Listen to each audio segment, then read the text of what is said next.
Hi everyone. Today I would like to talk about campaign logos and slogans.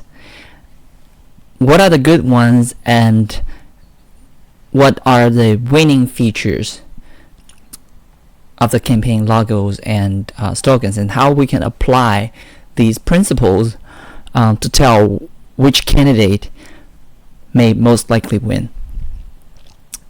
Okay, so the principles that I apply here, I try to come up with an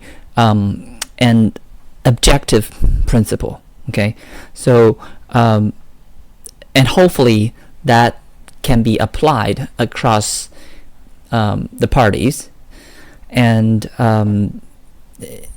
of course everyone can come up with his or her own principles, but here are the principles that I think are very effective and logically reasonable. It's okay for you to disagree, but let me just tell you what I think. So based on my observation, historically the winning campaign logos would necessarily have to have the last name of the president. Okay, if you find a counter example, just let me know. Maybe there is, but at least I think most of the winning campaign logos bear the last name of the presidents. Okay. And so that's my first principle, is the campaign logo has to contain the last name, and better yet, only the last name. Okay, don't do both first name and last name. I think there might be one or two exceptions where both first name and last name appeared. For example, Jimmy Carter, I think maybe is the case, but the majority doesn't have both, only the last name. Okay, so last name lasts. Okay, so that's the first principle. So if we apply that principle and we look at the campaign logos in 2016, you can see that immediately we can tell Bernie will be a loser, right? Jeb will be a loser. Lincoln Chafee would be a loser. Ted Cruz would be a loser, right? And the second principle, remember, is abbreviations will be loser. So OM or H, Hillary, will be loser. Okay, so that's pretty accurate. Yeah, and let's look at the winning one. Okay, of course everyone knows it's Trump, right? So that works pretty well. And if we apply that to the campaign logos 2020, what do we have? Okay, so immediately we can rule out Bernie. Sorry, Bernie. And we can also rule out. Okay, I'm not going to talk about those candidates who are non-factors like Delaney and Hippeluker, Gillibrand, Inslee. Okay, so Pete, I'm sorry, that's the first name, and Beto, sorry, first name, and Amy. Yeah, bye, sorry, and Corey. And we see that Corey has been struggling to be kept on the debate stage, so he may drop out soon. We don't know, but that's predictable.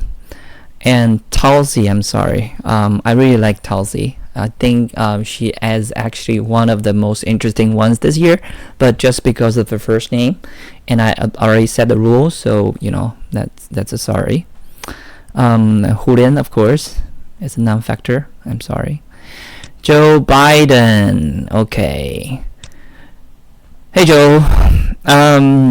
You have this little Joe here, which disqualifies you, right? Just according to the rule that the principle that I put up front. So that's another sorry. So the only meaningful ones remains would be Yang and Warren. Okay, Kamala Harris, both first name and last name, and that's a no. And of course, she dropped out as well. Although she claimed to be a top tier candidate. So that's actually pretty good. And Marianne Williamson, of course, that's first name is a no. Okay, so that's pretty good and nice and easy. We have only Yang and Warren. Okay, now let's actually take a look at another aspect of the campaign, which is the slogans and pitches, right? So here are the principles. If the pitch is too difficult to comprehend and for people to appreciate, that's a no. Okay, and so if the slogan or the pitch cannot touch me in 2 seconds, right? Cannot make me appreciate in 2 seconds, that's a no. And if there's too much personal attack, like Trump is bad, we have to defeat Trump, we can't have another 4 years of Trump, something like that, that's a no. That's too partisan and too much personal attack. Okay, and slogans or pitches that has too much ego in it, that's a no as well. For example, things like I'll fight for you. Okay, yeah, something like that. That's too much ego. That's like I need to be your president so I can fight for you. All right, so what are the good ones? So I'm saying here, if the slogan or pitches are written in from the perspectives of people, that's a yes.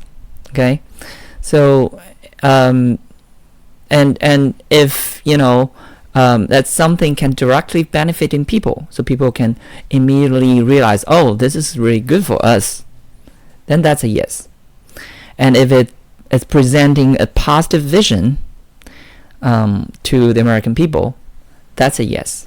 Okay, so if we apply these principles, let's take a look at again slogans in 2016. All right, a future to believe in, Bernie Sanders. I mean, this one is not too much ego. It's but it's not too easy to understand. A future, what kind of future, right? And feel the burn. Okay, feel the burn is easy to understand. I mean, yes and no, but it's kind of interesting one. And it indicates that this is a movement, this is a revolution. I'm gonna burn the place to the ground. Okay, that's all right, but it's kind of scary to some people, right? It's not. I mean, not everyone wants a revolution. So maybe half the country is okay with being, too far left, socialism, but half of them are not okay. So it's not, it's not bipartisan in that sense. Okay, so that's, it's not a winner, definitely.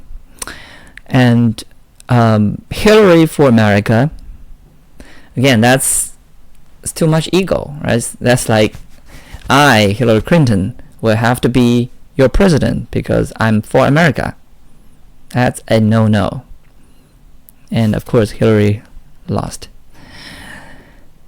Forward together. Okay, this one is interesting. I mean, this one is kind of, positive.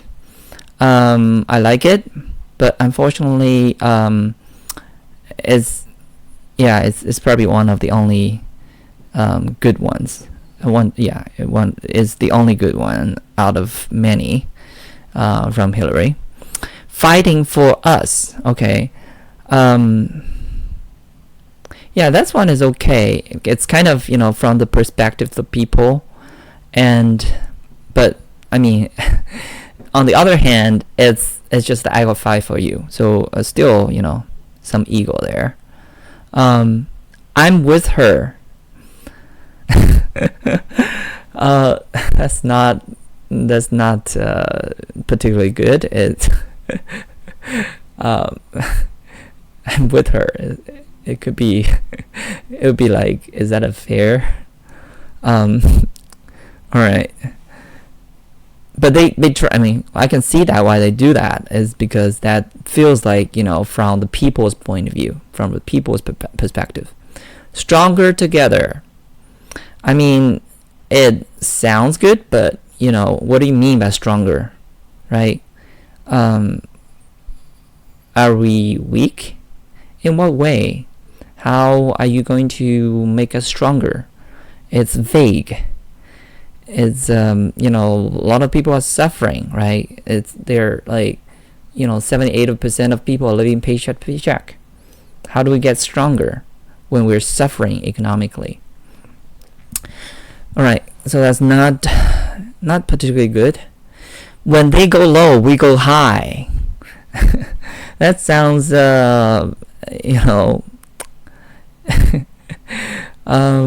I mean, it sounds good at the beginning, but it also sounds like I can smell marijuana.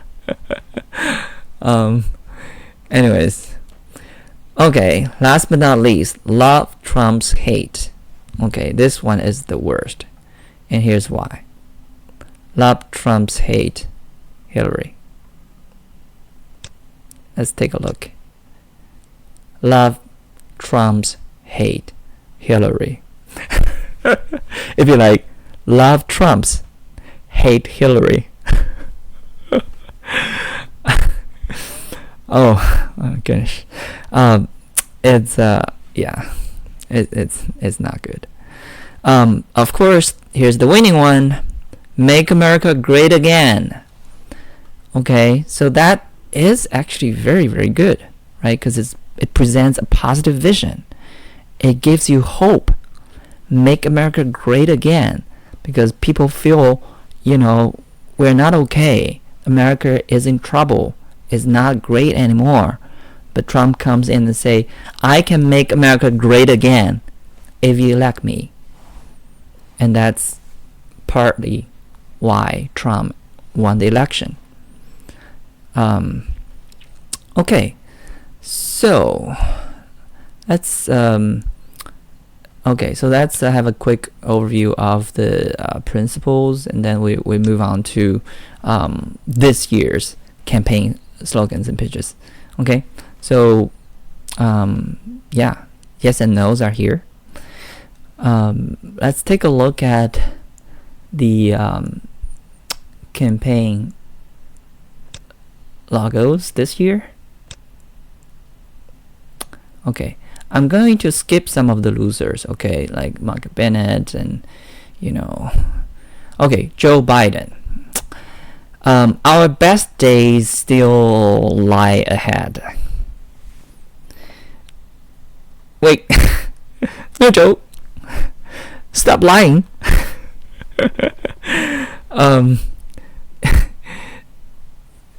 Okay, I can feel that Joe Biden is saying, "Oh, I'm going to cure cancer. I'm going to cure Alzheimer's, and I'm going to legalize marijuana. And our best days still lie ahead." He's basically gonna cure every disease that would take up his life in the next several years. Anyways, let's see. Mike Bloomberg. Okay, so that's a no, right? because it has a first name. The slogan. I mean the logo. A new choice for Democrats. Okay, you're being honest, but how can people benefit from that? That's the question. And Corey 2020, we rise. Oh, okay. That sounds like, together we go high. Not particularly good. How do we rise? Like, rise to where? Rise to what level? Pete Buttigieg, a fresh start for America. Okay, first of all, this first name only, so that's a no. A fresh start. Okay, so what kind of a fresh start? Is it like, like Bernie, burn this to the ground and build a new one? Or, what kind of fresh start? And second, you don't use the last name, and that's not very good. And that's actually almost a losing strategy. And plus, your name is so difficult to pronounce. Let's hear this very quick. This is from Trevor Noah, Daily Show. A lot of people are asking, how do you pronounce this guy's name? It's pronounced Pete. Okay? It's like peaches, but you just stop. All right? Pete. That's it. Oh, and as for his last name, we're still figuring that one out. Pete Buttigieg. South Bend Mayor Pete Buttigieg. I always say his name wrong. Buttigieg. Indiana Mayor Pete Buttigieg. Buttigieg. Mayor Pete Buttigieg. Pete Buttigieg. Pete Buttigieg. Peter Buttigieg, the mayor of Indianapolis. Best way to pronounce your last name. Buttigieg, but around South Bend they just call me Mayor Pete, and that's fine with me. Oh, thank God, Mayor Pete. We'll take Mayor Pete. Yeah, because people were really struggling with this one. It's not Buddha Edge, it's not Buddha J, and it's definitely not Butt Tag. That was a weird one, Butt Tag. Butt Tag is actually the name of another movie that Hickenlooper saw with his mom. That's what that is. Okay. So it's not Buttigieg either. Yeah, so you have to have a name that's easy to pronounce that will help people. Anyways, and it has to be in the logo. All right. Julian Castro, One Nation, One Destiny. That's just mediocre. What kind of destiny? One destiny. And he's kind of blaming Trump for, dividing the nation, which is against the rule. And John Delaney, non-factor. Tulsi Gabbard, Lead with Love. Like I said, I like Tulsi, and this is kind of a positive vision. Give her that. But it's kind of vague too. How do people benefit from that? It's like it has ego in there, right? I will lead with love. Right, it's you, Tulsi, and this Amy, same thing. Amy for America is ego-driven. Devil for all, ego-driven. Bernie, not me, us. Okay, I like it. This is not ego-driven. But again, Bernie, you don't have your last name here. Okay, Tom Steyer. Tom, that's a no-no. There's nothing more powerful than the unified voice of the American people. Well, that's too long, first of all. And second, you're saying, that right now it's not unified. You're blaming Trump. And actually, people know that Tom has been, advocating for impeachment for years. So that's a no. Every time you talk about Trump, Democrats are losing, according to Andrew Yang, because we're not presenting a positive vision for American people. We're wasting time, and that would actually just galvanize Trump's base. Warren, we will rebuild the middle class. Well, you're dodging on the question. Will the tax raise under your plan? We persist. Okay, so what? Win with Warren. Too much ego. Marianne, well, first name only. Join the evolution. Okay, that's like Bernie's join the revolution, right? It's Yang 2020. Humanity first. That is the best of the best. Humanity first. That's a superior vision. And I'll point out later that actually recently there's a pastor from Iowa, Steve Broer, who came out to endorse Yang, and he had this awesome channel where he explained that Andrew Yang's values are very much consistent with Christian values. And he almost wanted to have this humanity first as his, in his church. Okay. Republicans. Okay, so the only only one worth mentioning is Trump. So Trump is Make America Great Again, and now it becomes Keep America Great. Okay, it was not written here. Keep America Great is I don't like it as much. I liked Make America Great Again, but Keep seems very passive. Okay, and it's saying America is already great. And that's the same mistake that Hillary had, is to say, oh, America is already great. And, it's not giving American people a positive vision of the future, because most people are still unsatisfied with the current status. Whereas Andrew Yang is saying, America is not great. We have to do humanity first. And his freedom dividend, the $1,000 a month, will be beneficial to, 85 to 90% of families, and it's non-partisan, and it's humanity first. Okay, so that's the difference. And Trump here also he realized Keep America Great is not so great, so he changed it to Promises Made, Promises Kept. So still you're keeping something. I mean, although it sounds a little better, but it's still passive. It's still not very forward-looking. So, yeah. So I hope that you can find the principles are actually very useful, right? For judging for which candidate has the best probability to advance and become and win the presidency.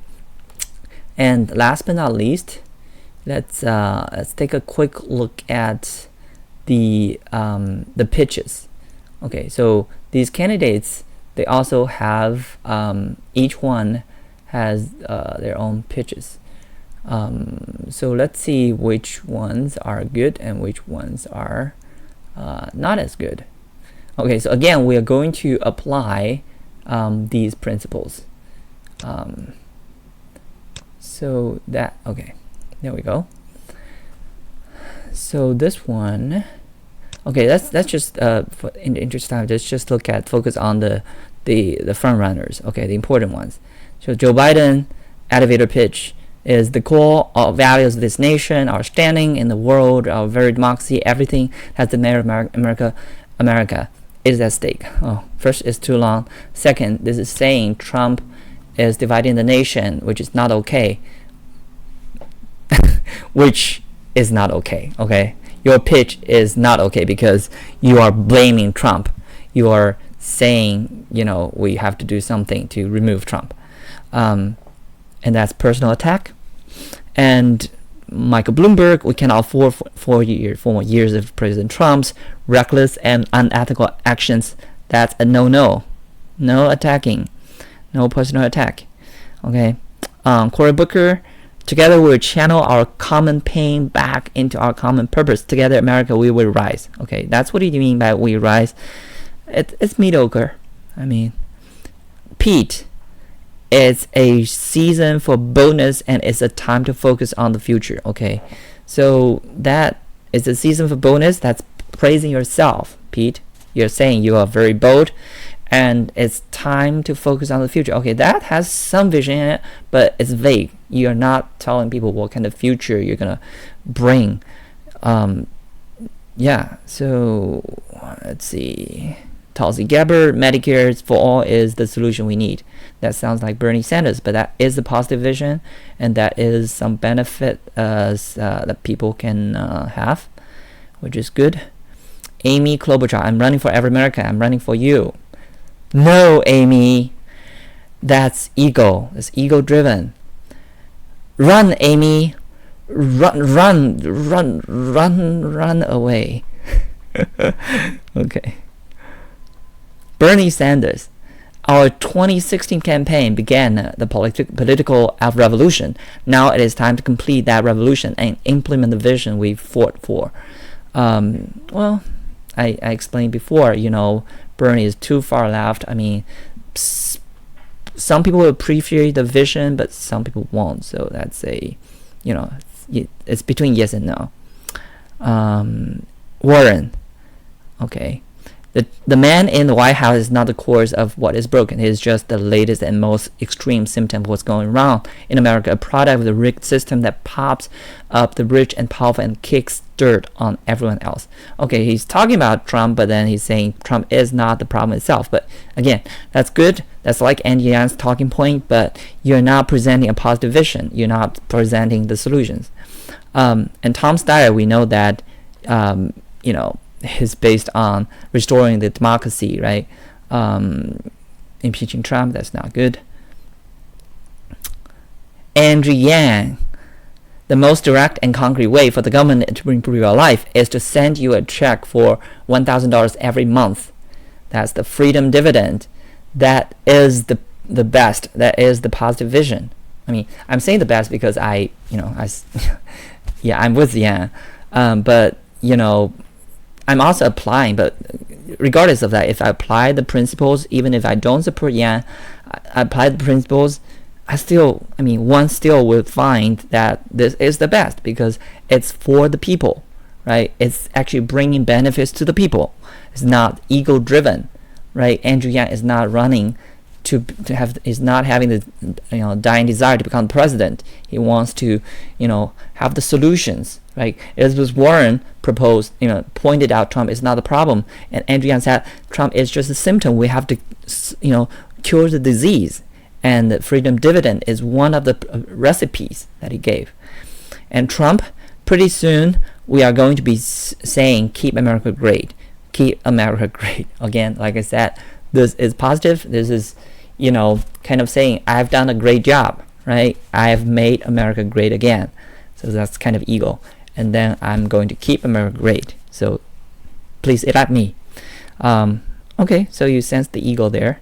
Yeah, so that pretty much sums up what I would like to convey. Okay, these principles that helps you tell which campaign has the most likelihood to succeed. Just based on the campaign logos and slogans and these elevator pitches. I hope you find it interesting and useful. Like and subscribe and comment below.